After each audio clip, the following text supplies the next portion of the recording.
Mga Paps, magandang hapon. Bali, ngayon nandito ako sa Cardona. At galing kasi ako doon sa amin sa Binangonan. So, papunta ako ng Morong dahil may asikasuhin lang ako saglit. At napatigil talaga ako. Sabi ko kasi parang may nakita akong naka-block ng Brutus na Tario sticker. Sabi ko parang familiar. Nakita ko si Pops Parker pala to. Ayun, nandun.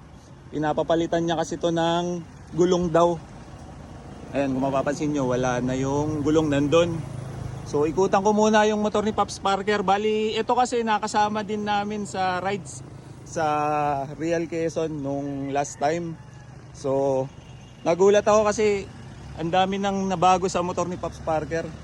So nakita ko nilagyan na rin niya nitong maskara. Tingnan nyo naman, no, bumagay. So ito ba yung sticker natin ng Two-Stroke Rizal Society, talagang certified rider ng two-stroke talaga tong si Pops Parker. Ayun siya. So napakakinis na. At nilagyan niya rin niya ng ito, mini driving light. Kasi sakto-sakto yan dahil pagka ipupunta nila sa Bicol, so medyo madilim doon sa part na yon. So mas advantage talaga yung may ganyan na mini driving light. Ayan, naka-chrome na din. Silipin natin. Uy, itong engine number niya, 490278. Ito yung mga Paps, yung mga unang labas ng mga Kawasaki HD3. So platino pa yung mga ganyang design ng serial number. Kung mapapansin nyo, walang nakalagay na KC 125, mga KC ganyan 138. At ito ay platino pa na kinonvert sa black ng Brutus. Yan, may dumaan din na two-stroke. Shout out. At yun ang kagandahan dito sa amin sa Rizal, sa parteng Cardona. Napakaraming two-stroke dito. Si Pops Parker. Amat. So ito yung rim niya. Pinapapalitan na ng gulong. Anong size mo ipapalit mo, bro? 7080. Na iyan yung gulong na gagamitin nila sa ride sa Bicol. So ayan na, sulit na rin, ano. Maganda yan, medyo makapit. Ayan. So ayun yung motor niya. Kaya mukhang ready na sa sa Bicol. Mga ilang oras kaya ang biyahe niyo doon? Mga estimate? 12. 12 to 14. Depende pa sa takbuhan, sa stopover, sa ganun. Kaya tawag dito. Sayang di ako makakasama, Pops, kasi medyo busy. Sabi ko rin kay admin natin, kay Pops Jot, na baka hindi ako makasama ngayon. Medyo busy. Kaya ayun, sana ingat kayo, pre, pag rides nyo doon.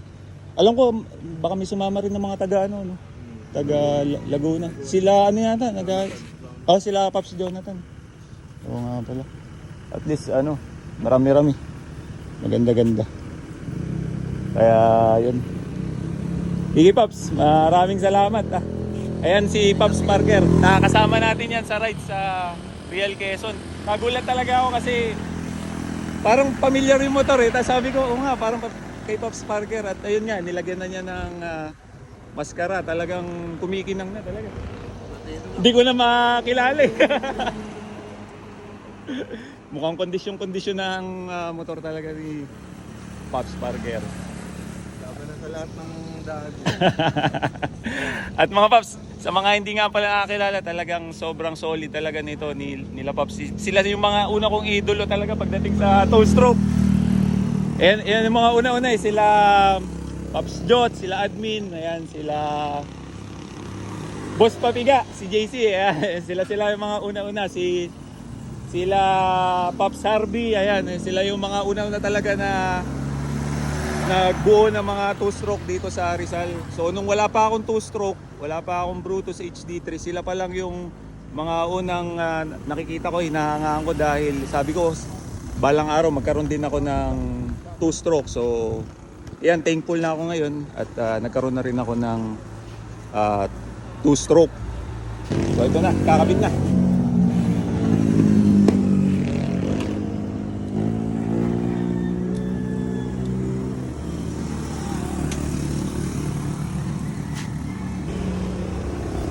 Ganda pre.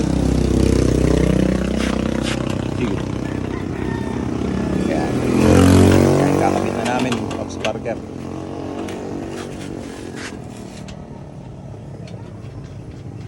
Yan. Ganda na. Quality. Bago na ang gulong. At itong likod ni Pops Parker, bago din. Sakto to, mabe-break in to sa Bicol. Kaya na. So ang size ng gulong niya dito sa likod ay ang kinabit 80-90. Ayan, 80-90-17. Sakto. Tapos medyo manipis ang harap ng konti. Yan talaga ang 70-90. So ganyan talaga standard ng mga size ng gulong pagdating sa mga single. 70-90 yung harap, 80-90 yung likod. Ayan, mga paps, so, tingnan nyo, nakakabit na, ang ganda na. Mabe-break in na to. Sa Bicol, ayan. At kasama pala ni Paps yung kanyang anak na, ano pangalan mo, pre? Chester. Chester, alright. Alam mo, ikaw ang magmamana talaga nitong mga 2-stroke ko. Wala namang iba eh.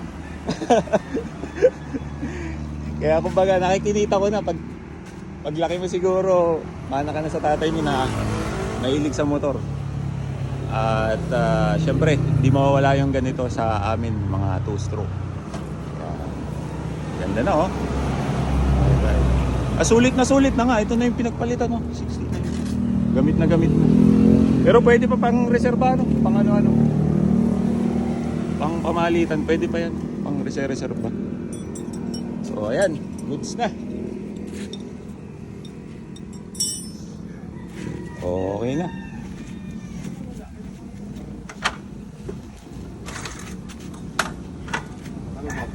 Sige. Gusto ko talaga marinig ulit yung tunog nito eh. Ano nakakabit? Ano nakakabit? Hindi ka ano matatag. Ay, ang ganda. Oh, yung may Walang palaman. yung walang palaman na ano. Pero hindi walang palaman. Oh, pwede na. May ganyan din ako yung ano. Hindi matatag eh. Parang may lutong lang pero hindi masakit sa tenga. Oh, tama. Dahil yung long ride mo eh, mas maganda yung swabe. Tsaka baka sitahin pati.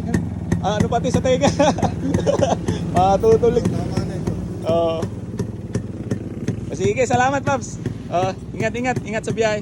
Ay, sa'yo ba ito? Hindi. Sa'yo rin. Okay, ingat. Iyan. So ayan mga Paps, tapos na naming ikabit. So maraming salamat sa lahat ng mga sumusuporta sa 2-stroke. Lalong-lalo na sa mga Brutus, HD3, kahit ano pa mga 2-stroke. Kaya ingat po sa ating lahat. Kaya kung umabot po kayo dito sa video na to, napaka-solid nyo. Maraming salamat and God bless. Thank you.